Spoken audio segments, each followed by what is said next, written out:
China explosion.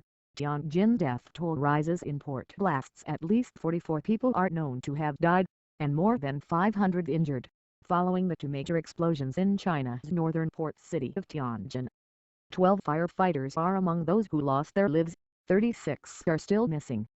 The blasts happened in a warehouse for hazardous chemicals and caused a huge fireball that could be seen from space.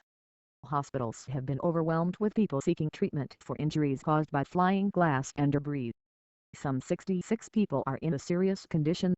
President Xi Jinping has promised a thorough investigation into what happened and transparent information disclosure to the public, Xinhua news agency reports.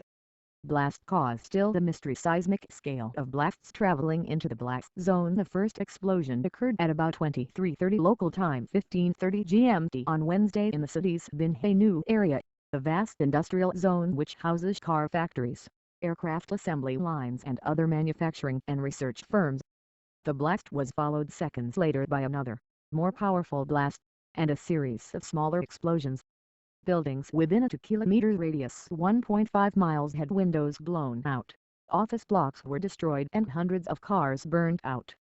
The impact of the blasts could be felt several kilometers away, and was registered as seismic activity at a U.S. Geological Survey monitoring unit in Beijing 160 kilometers 100 miles away. The China Earthquake Network Center said the magnitude of the first explosion was the equivalent of detonating 3 tons of TNT, while the second was the equivalent of 21 tons. I saw fire burning and then, boom, there was an explosion.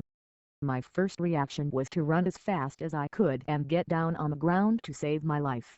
Wu Dijin, 38, a hairstylist, told Reuters. When I escaped, I had blood all over me. It was like what we were told a nuclear bomb would be like, truck driver Ko Jenkins told the AP news agency.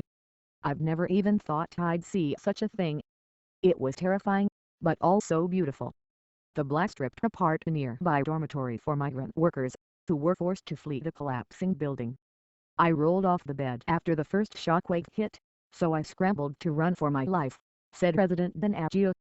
When I reached downstairs, the second blast happened. It's as if the sky collapsed. In a blink of an eye, the roof fell,